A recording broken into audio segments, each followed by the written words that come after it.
우리가 읽은 말씀은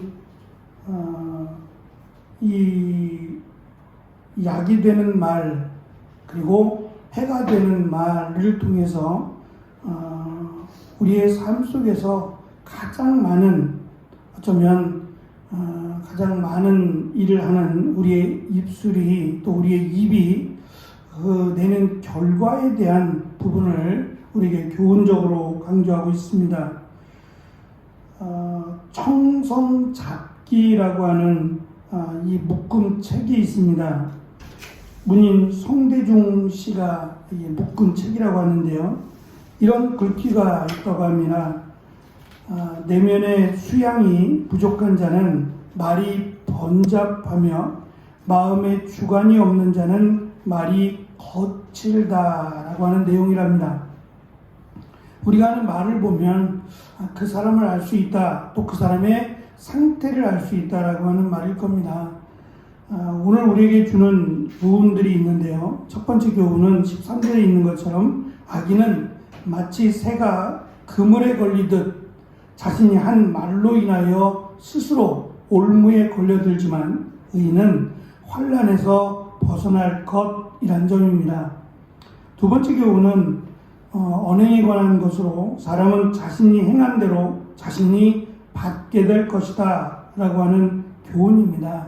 콩 심은 데 콩 나고 팥 심은 데 팥 난다라고 하는 당연한 말이겠지만 그것 또한 지혜로운 사람의 행동이라고 하는 거죠. 내가 하는 말이 고스란히 메아리가 되어서 나에게 돌아온다는 말입니다.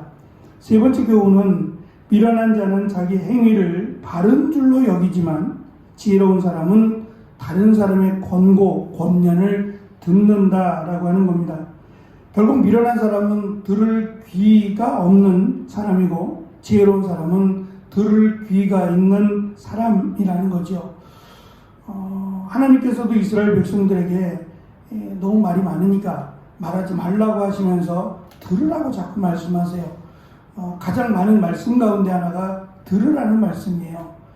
이스라엘 백성들은 듣기는 더디고 말하기는 급한 민족이었던 것 같아요. 그러니까 그들의 실패, 그들의 그 어리석음은 결국 하나님의 말씀을 듣지 못한 것과 연관이 있습니다.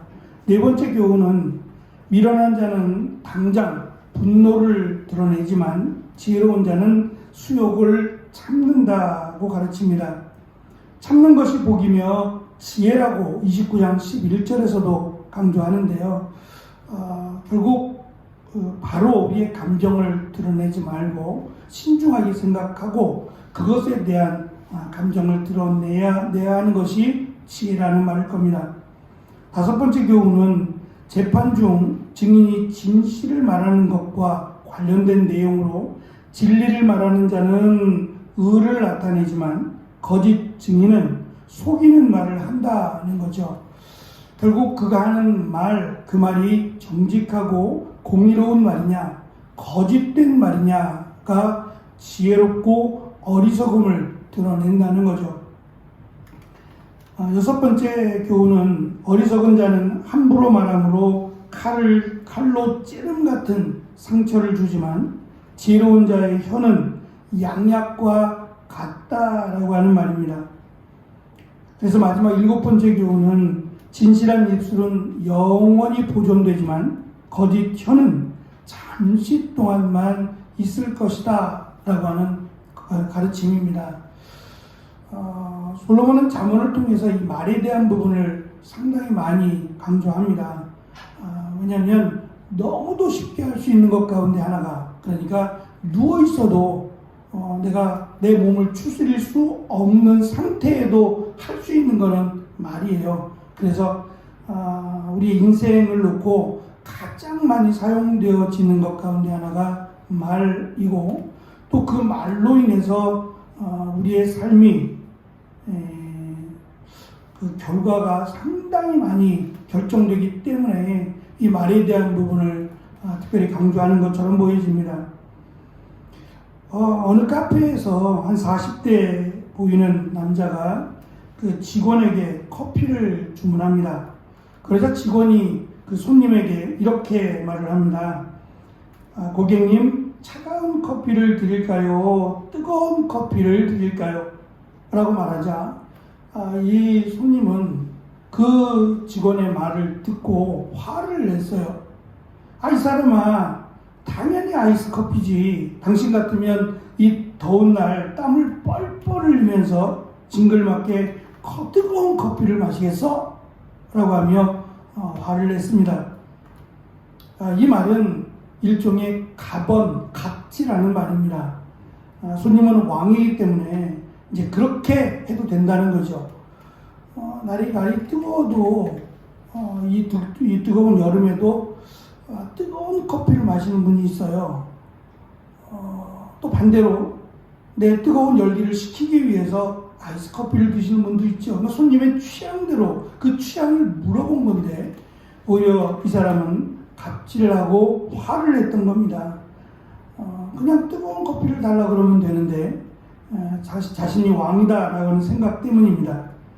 프랑스의 카페에 가면 메뉴와 함께 이런 글귀가 있다고 합니다.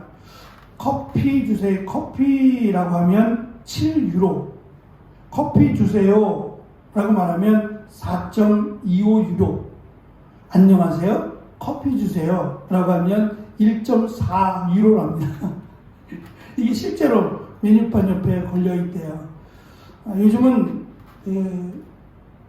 1544, 15 이렇게 들어가는 번호에 처음부터 하는 말이 멘트가 이 말은 녹음이 됩니다. 그리고 이 말에 대한 법적 책임을 지어야 합니다. 라는 말이 요즘은 이제 들려옵니다. 워낙 복원을 많이 하니까요. 거의 대부분 자신의 어떤 요구를 말하기 위해서 전화를 할 때에 사실 상담원이 무슨 죄가 있겠어요. 그 회사가 잘못을 했겠죠. 근데 그 속상한 것을 그냥 상담원에게 다 쏟아부으니까 상담원이 감당이 안 되는 거예요. 그 스트레스가 너무 심해서 결국 상담원이 견디다 못해서 퇴사를 하거나 아니면 심리치료를 받아야 되는 경우가 너무 많답니다. 한국적인 특징도 아마 있을 거예요. 한국인에 대한 특징도 아마 있지 않겠나 싶어요. 그래서 처음부터 나오는 멘트가 폭언을 삼가해 주세요. 상담원을 가족과 같이 여겨주세요 라고 하는 말을 우리는 심심치 않게 듣게 됩니다. 맞는 말이겠죠. 화를 낸다 그래서 글쎄요, 해결된다고 생각하니까 화를 내겠죠.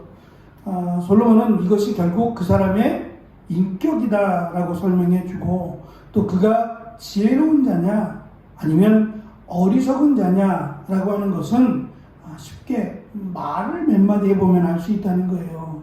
결국 이 말은 내가 하는 말을 내가 들어볼 수 있으면 좋지 않겠어요? 결국 나는 듣지 않고 하는 말들이기 때문에 문제가 생기기도 하고 또 내 말은 다 옳다라고 하는 아까 그 카페에서 손님처럼 가범하는 그런 생각을 갖고 있기 때문에 다른 사람의 말을 귀담아 듣지 않음으로 생기는 결과임을 우리는 알 수 있습니다. 어쨌든 결과는 분명합니다. 내가 하는 말이 지혜로운 말이라면 그 말은 양약과 같고 더 길이 보존되겠지만 내가 하는 말이 지혜롭지 못한 어리석은 말이라면 다른 사람에게 깊은 상처, 칼로 찌름 같은 깊은 상처를 줄 뿐만 아니라 그 말은 단명된다고 사람들에게 기억되지 않을 것을 우리에게 가르쳐 줍니다. 어차피 하는 말이라면 사람을 살리고 세우는 그런 말과 또 그런 행동을 하며 살아가는 오늘 하루의 귀한 멋진 날이 되시기를 축원합니다. 기도하겠습니다.